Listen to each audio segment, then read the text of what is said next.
नमस्कार, स्वागत है आपका हरियाणा न्यूज पर। बड़ी खबर के साथ मैं हूं रेणु कैलाश। बड़ी खबर में आज बात करेंगे खट्टर सरकार के उस लक्ष्य की जिसके सहारे सरकार सूबे की कायापलट की तैयारी कर रही है।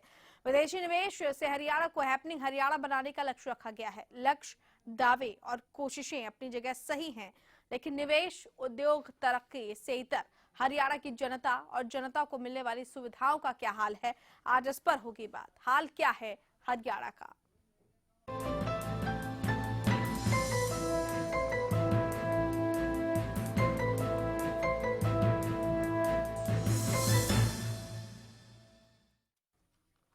ये सवाल इसलिए क्योंकि खट्टर सरकार के मुताबिक 14 महीनों में उन बड़े गड्ढों को भरा गया है जो पिछली सरकार ने छोड़े हैं, या यूं कहें कि उन गलतियों को सुधारने की कोशिश की है जो पिछली सरकार में हुई।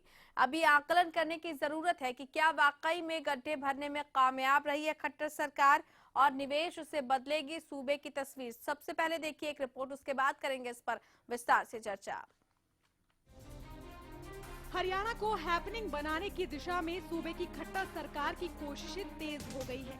विदेशी निवेश को बढ़ावा देने और हरियाणा में नए उद्योग स्थापित करने के लिए नए साल में इन्वेस्टर समिट होने जा रहा है। सूबे की खट्टर सरकार विदेशी निवेश के सहारे सूबे की तकदीर और तस्वीर दोनों बदलने की प्लानिंग कर रही है। 1 फरवरी को इन्वेस्टर समिट होने जा रहा है।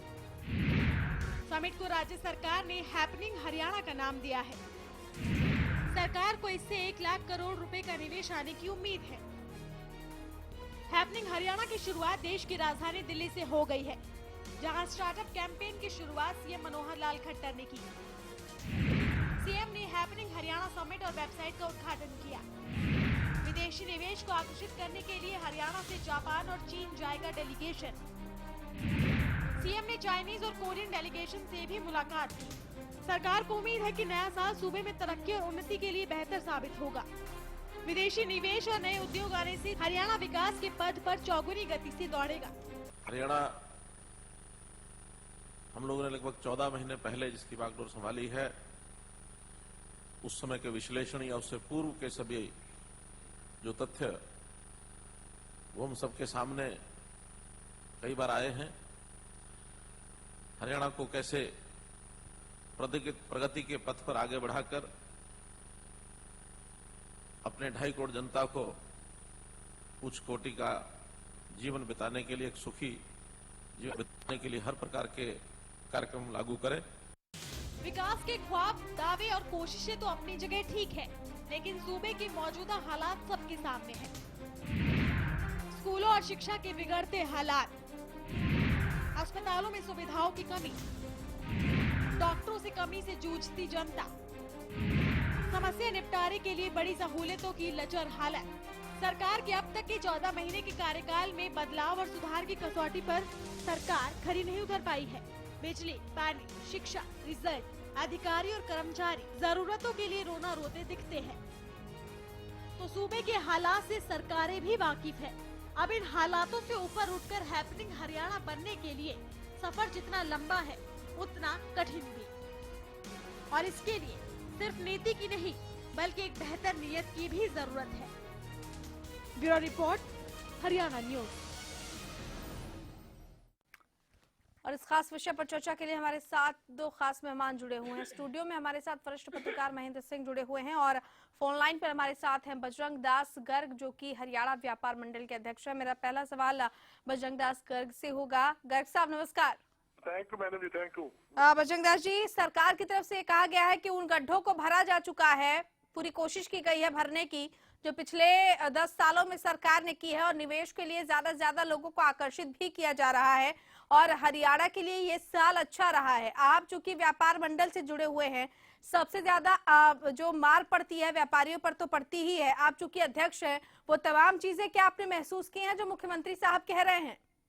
जी, जहाँ तक मुख्यमंत्री जी ने ये पहल की है जी कि पड़ोसी राज्यों के अंदर जाकर, शहरों में जाकर पूंजीपति जो उद्योगपति है तो हरियाणा के अंदर पूंजी निवेश कर लिए न्योता देंगे, जी, ये अच्छी पहल है। जी, ये हर सरकार, जितनी सरकारें प्रदेश के अंदर आई है, हर सरकार के मुख्यमंत्री ने ये पहल की है। जी, चाहे बंसीलाल जी की सरकार आई, चाहे हुड्डा साहब की आई, चाहे चौटाला साहब की आई, हर सरकार के अंदर मुख्यमंत्री उनके प्रतिनिधि पड़ोसी राज्यों में जाकर, विदेशों में जाकर उद्योगपतियों की मीटिंग लेते हैं और यहाँ पर हरियाणा में उद्योग न्योता देते हैं जी। उसी कड़ी में मनोहर लाल जी ने भी अच्छा कदम लिया, उसका व्यापार मंडल स्वागत करता है।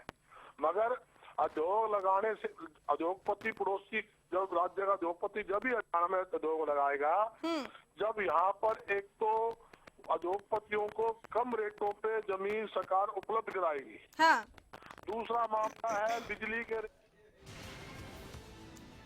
और इस बीच आपको रोकना चाहेंगे बजरंग दास जी, इस वक्त की बड़ी खबर, राज्यसभा में जुवेनाइल जस्टिस बिल पास, जिस पर बहस हो रही थी, सुबह से चर्चा जारी थी। सीपीएम ने हालांकि सदन से वॉकआउट जरूर कर दिया, लेकिन राज्यसभा में जुवेनाइल जस्टिस बिल पास कर दिया गया है। संकेत भी दिए थे राहुल गांधी ने कि पूरा समर्थन किया जाएगा, और बीजेपी खैर ये चाहती थी, लेकिन जुवेनाइल जस्टिस बिल को पास कर दिया गया। बिना किसी संशोधन के इस बिल को पास करा दिया गया है। इस वक्त की ये बड़ी खबर कि बिना किसी संशोधन के राज्यसभा में जुवेनाइल जस्टिस बिल को पास कर दिया गया है। निर्भया के नाबालिग आरोपी को छोड़े जाने के बाद ये बिल पास हुआ। ऐसा दुर्भाग्य है, ये हम इसे दुर्भाग्य ही कह सकते हैं, क्योंकि अगर इससे पहले इस तरह की कवायद की गई होती तो शायद आज वो नाबालिग रिहा नहीं होता, जिसने सबसे ज्यादा हैवानियत की थी। खैर, उसकी रिहाई पर इसका कोई फर्क नहीं पड़ने वाला, लेकिन बिना किसी संशोधन के ये बिल पास हुआ है। अब कम से कम आने वाले जो ऐसे अपराधी हैं, जो इस तरह के अपराध की सोचेंगे भी, वो कम से कम एक बार खौफ जरूर खाएंगे। आपको बता दें कि राज्यसभा में जुवेनाइल जस्टिस बिल को पास कर दिया गया है और बिना किसी रुकावट के, बिना किसी संशोधन के इस बिल को पास कर दिया गया है। बन चुकी है, विसिल एटॉमिक एनर्जी पर हमारी सहमति बनी हुई है, विसिल ब्लोअर पर हमारी सहमति बनी हुई है। तो हमारा कहना है कि अगर डिस्कशन नहीं करना चाहते तो हमें कोई एतराज नहीं है, बिना डिस्कशन के पास करिए इसको, क्योंकि अभी इतने बिलों पर सहमति बनी हुई है और आपका कमिटमेंट है कि आप पास करेंगे, तो उसको रोकना ठीक नहीं है। I want an explanation from the shouting members. There is no sanctity for the commitment. What do you do with that bill? What do you do with that bill? So where is the time tomorrow?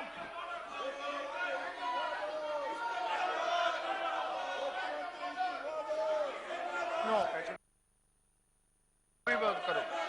अभी मत करो। No.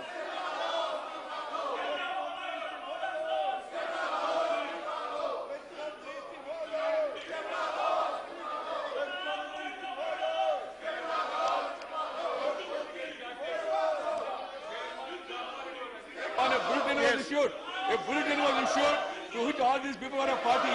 Now they are trying to politicalize it. They want to stall the progress of the country. They want to stop the growth. They want to hurt the interest of the country. Totally unfair, immoral and unethical also. Having agreed in the chairman's chamber.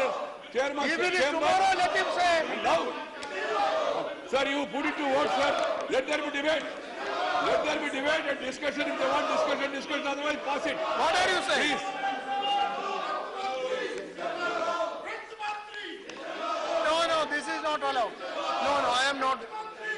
No, I can't do that.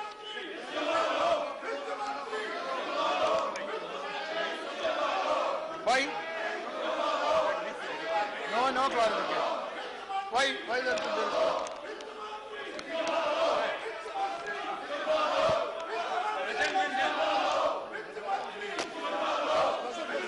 tell me. No, tell me. Are we not to pass the bills which are being? Please tell me. इसको आप team ने पास कर दी है, sir. ये जो bill है, जो है वो शोर शराबे में पास होना चाहिए, क्योंकि ये जुवेनाइल जस्टिस बोर्ड के मेंबर है, वो फोन लाइन पर जुड़ चुके हैं। कुलदीप जी नमस्कार। नमस्कार जी। एक अहम कदम राज्यसभा में पास हो गया है जुवेनाइल जस्टिस बिल। क्या इससे अहम बदलाव देखने को मिलेंगे? क्या कम से कम अब उन अपराधियों के मन में खौफ होगा जो अपराध करने के बाद, नाबालिग अपराधी बड़े आराम से बच निकलते हैं, 3 साल की सजा पूरी हुई और उसके बाद वो रिहा? देखिए, जहाँ तक इसको अमेंडमेंट की गई है इस कानून के तहत, जी इसमें जो भी हमारे देश के जो लॉ मेकर्स हैं उन्होंने इस बारे में जो अहम फैसला लिया है, जी अब इस जो डिपेंड करता है कि जब हम इस एक्ट को इम्प्लीमेंट करेंगे जी तब हमारे सामने क्या फैक्ट्स एंड फिगर्स आते हैं। हाँ जी। मतलब अभी तक कोई पूरे के पूरे जो तथ्य है वो सामने नहीं है। जी नहीं जी, उसमें असलियत क्या है अभी उसमें बाद में पता चलेगी जी कि जब हमारे प्रैक्टिकल ग्राउंड पे जब हम इसको इम्प्लीमेंट करने की बात होगी जी तब, हाँ जी, तब हमें पता चलेगा कि क्या क्या इसमें हमें परेशानियां या क्या क्या इस बिल को जो अमेंडमेंट की गई है उसके क्या फायदे हैं या क्या नुकसान हुए हैं। जी कुलदीप जी, लेकिन आपके नजरिए से वो क्या क्या अमेंडमेंट होने चाहिए इसमें जिनकी आप यहाँ पर अपेक्षा कर रहे हैं कि वो मिलेगा और होना चाहिए, क्योंकि 3 साल बाद जब निर्भया के माता पिता जब सड़कों पर उतरे तब भी वही तकलीफ और दुख था सबके मन में कि आखिर ये कैसा कानून है। आप क्या सोच रहे हैं, कैसे कैसे अमेंडमेंट होने चाहिए और वाकई वो उसमें होंगे या नहीं, किस तरह की संभावनाएं आप देख पा रहे हैं? देखिए, जुवेनाइल जस्टिस एक्ट के तहत तो पहले भी बहुत सारे ऐसे फैक्ट्स एंड फिगर हमारे सामने हैं कि कई बार जुवेनाइल्स को मिसगाइड किया जाता है या लीड किया जाता है उनको मैक्सिमम मामलों में। जी तो इसमें हमें ये देखना पड़ेगा कि वही फैक्ट्स एंड फिगर्स की बात है कि जो हमारे केस सामने आया, अब सभी केस मैक्सिमम केस और निर्भया केस तो नहीं है जी, ठीक है जी। बहुत केसों में जुवेनाइल जस्टिस एक्ट का जो एक तरह से इसका मिसयूज भी होता है। हाँ जी बिल्कुल, और जो अडल्ट क्रिमिनल्स हैं वो इसका मिसयूज भी करते हैं बच्चों को लेकर के। ये चीजें being a juvenile justice board member हमारे सामने कई बार आई हैं। जी जी चलिए कुलदीप जी, बहुत बहुत शुक्रिया आपका हमारे साथ जुड़ने के लिए। कुलदीप सिंह कह रहे जब तक कि वो सारे अमेंडमेंट हमें पता न चल जाए कोई टिप्पणी करना बेहतर नहीं होगा, लेकिन इसका यूज और मिसयूज दोनों होता है, इसलिए कोशिश और उम्मीद यही होनी चाहिए कि बराबर का संतुलन हो, किसी भी तरीके का कोई दुरुपयोग ना हो। लेकिन बड़ी खबर यही है कि जुवेनाइल बिल को पास कर दिया गया है राज्यसभा में।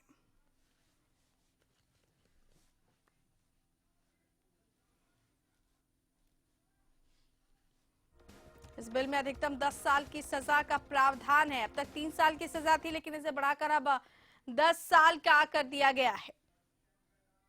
बिना किसी संशोधन के इस बिल को पास कर दिया गया है। यहाँ पर हम एक छोटे से ब्रेक के लिए रुक रहे हैं, लेकिन ब्रेक के उस पार एक बार फिर से बात करेंगे किस तरीके से निवेश को बढ़ाने के लिए कदम सरकार की तरफ से और क्या है हाल हरियाणा का।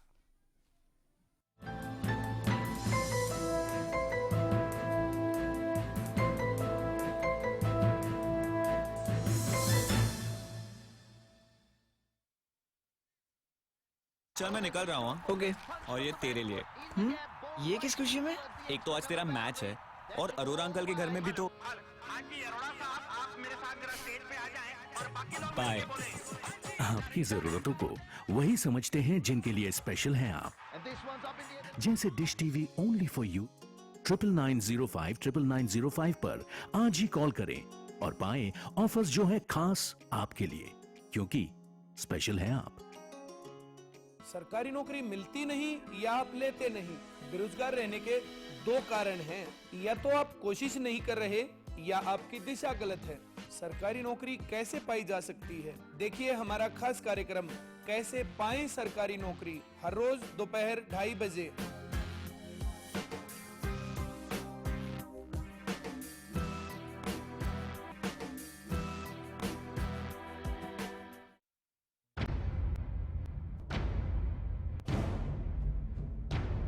हरियाणा के शिक्षा मंत्री का नाम पता है आपको? क्या नाम है हरियाणा के शिक्षा मंत्री का? जी श्री खट्टर।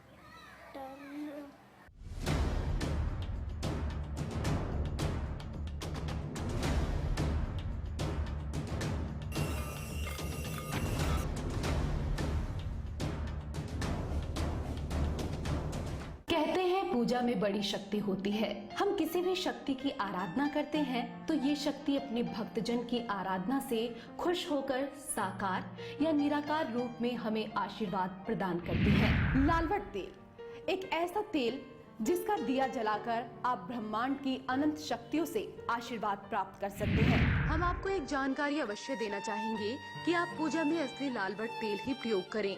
लालवट तेल खरीदने से पहले लालवट तेल की पैकिंग ध्यानपूर्वक देख लें। लालवट तेल की शीशी पर होलोग्राम लगा हुआ है। शीशी पर बारकोड अवश्य ही देख लें। शीशी के ढक्कन पर भी लालवट अवश्य देख लें। शीशी के डिब्बे पर भी होलोग्राम अवश्य ही देखें। अन्यथा बहुत से लोग गलत तरीके से लेबल लगाकर डुप्लीकेट लालवट तेल बेच रहे हैं। गुरुजी द्वारा बताया गया एकमात्र यही तेल पूजा में प्रयोग करें। ये पूर्ण रूप से असली है। पहचान देखकर ही लालवट तेल खरीदें। और अधिक जानकारी के लिए आप दिए गए फोन नंबर पर संपर्क करें। जय गोगा जी हेयर ऑयल गंजेपन में दोबारा बाल उगाएं, बालों का झड़ना रोकें। मेरा नाम अजय कुमार है। मैं गुड़गांव का रहने वाला हूँ। मैं झड़ते बालों से बहुत परेशान था। तकरीबन 1 महीने से गोगा जी का हेयर ऑयल इस्तेमाल कर रहा हूँ। मैं काफी खुश हूँ। बालों को लंबा और घना करें तो अपनाएं जय Goga ji hair oil. Haryana fresh शुद्ध घी का नाम बड़ा, शुद्धता की कसौटी पर खरा, घर के घी जैसा स्वाद मन भाए, जो भी खाए तंदुरुस्ती पाए। हरियाणा फ्रेश एगमार्क शुद्ध घी, स्वाद घर के घी जैसा। हरियाणा फ्रेश शुद्ध घी।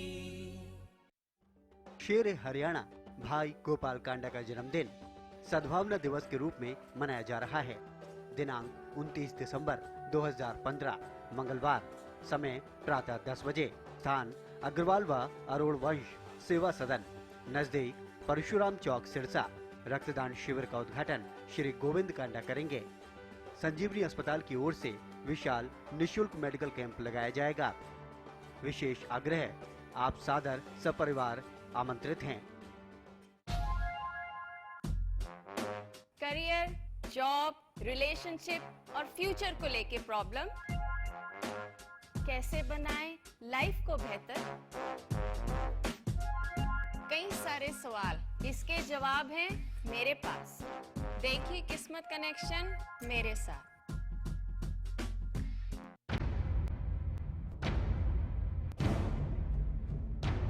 हरियाणा के शिक्षा मंत्री का नाम पता है आपको? क्या नाम है हरियाणा के शिक्षा मंत्री का? जी श्री खट्टर।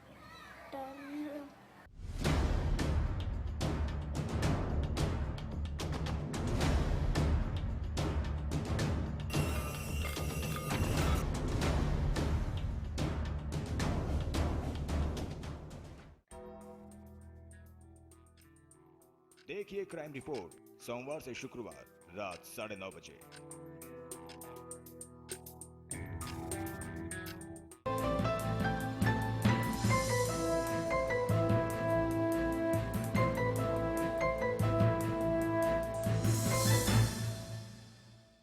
ब्रेक के बाद स्वागत है आपका बड़ी खबर में। हाल क्या है हरियाणा का बात कर रहे हैं। सूबे में निवेश और निवेशकों को आकर्षित करने के लिए हैपनिंग हरियाणा यानी इन्वेस्टर समिट की भी अब शुरुआत की जाएगी और इसे हैपनिंग हरियाणा का नाम दिया गया है मुख्यमंत्री की तरफ से। लेकिन जो हालात हैं वो हालात कैसे हैं, हम सवाल। हमारे साथ लगातार स्टूडियो में वरिष्ठ पत्रकार महेंद्र सिंह जुड़े हुए हैं। महेंद्र जी नमस्कार। सवाल ये है कि हैपनिंग हरियाणा का सपना साकार हो पाएगा क्या? वर्तमान स्थिति क्या है? निवेशकों को आकर्षित करने के लिए क्या ये सबसे सही समय है? क्या आपको लगता है कि जिस उद्देश्य के साथ सरकार ने तमाम चीजें शुरू की हैं वो सफल हो पाएंगी? देखो, समय की जहाँ तक बात है, आप काम जब शुरू करें तभी से समय अच्छा होता है। पहली बात तो ये बहुत क्लियर है जी। मुख्यमंत्री मनोहर लाल खट्टर जी ने जो हैपनिंग हरियाणा का एक जो ड्रीम देखा है और उसके लिए प्रयास किया है और इन्वेस्टर्स समिट जो होने जा रही है, सारा प्रयास करिए, अच्छी बात है। और आप 2.5 करोड़ लोगों की पूरे हरियाणा की बात कर रहे हैं। सवाल ये है कि जो इन्वेस्टर्स यहाँ आएंगे, जो औद्योगिक इकाइयाँ यहाँ लगेंगी, बुनियादी सवाल ये है कि उन औद्योगिक इकाइयों में काम करने के लिए जो आवश्यक मानव संसाधन चाहिए, देश के प्रधानमंत्री स्किल्ड मैन पावर की बात कर रहे हैं, क्या हरियाणा में वो है? इन्वेस्टर्स को लाने से पहले आप लुभाइए, आप विदेश जाइए, खूब इन्वेस्ट करिए, यहाँ पर कराइए, लेकिन उसके लिए हमारी ग्राउंड लेवल पर क्या तैयारी है? मुख्य बात है ये। जैसा कि आपने कहा, प्रदेश का हाल कैसा है, इससे पहले हाल तो बेहाल है, ये बताने की जरूरत नहीं है। अब जैसे 5 जिलों में, 5 मुख्य जिलों में रोड शो चीफ मिनिस्टर का होगा इन्वेस्टर्स को लुभाने के लिए और बताने के लिए कि आपके यहाँ पर ये चीज होने जा रही है। ये दो तरफा बातें मुख्यमंत्री कैसे कर रहे हैं। एक तरफ आप पूरे प्रदेश की 2.5 करोड़ जनता की खुशहाली की बात कर रहे हैं जी। और रोड शो कर रहे हैं 5 जिलों में जी। हाउ दिस पॉसिबल जी। जो क्या 5 जिलों में इन्वेस्टमेंट होने से क्या पूरे प्रदेश का कायाकल्प बदल जाएगा जी। पूरा प्रदेश क्या हैपनिंग हो जाएगा? नहीं होगा। लंबे समय से ये प्रयास विभिन्न सरकारें करती रही है, पूर्व की सरकारें करती रही है, लेकिन बात लक्ष्य तक आज तक नहीं पहुंची। हमेशा जिन क्षेत्रों का जो जनप्रतिनिधि नेतृत्व करते हैं वो हमेशा ये कहते हैं कि जो लोकल मैन पावर है उनको उन औद्योगिक इकाइयों में काम नहीं मिला है। गुड़गांव के सांसद राव इंद्रजीत सिंह जी हमेशा कहते हैं कि हमारे यहाँ के लोगों को, पढ़े लिखे लोगों को रोजगार नहीं मिलता है। औद्योगिक इकाइयों के मालिकों से और मुख्य कार्यकारी अधिकारियों से बात करें तो वो कहते हैं कि हमने इस चीज के लिए कब रोका है। योग्य व्यक्ति तो चाहिए, होना तो चाहिए। तो ये खाई जो है, ये कमी जो है, सरकार इसको कैसे फुलफिल करने जा रही है? यानी कि जो औद्योगिक इकाइयां लगेंगी, जो कंपनियां लगेंगी, उनमें काम करने वाली जो आवश्यक मैन पावर है वो प्रदेश कहां से लेकर आएगा?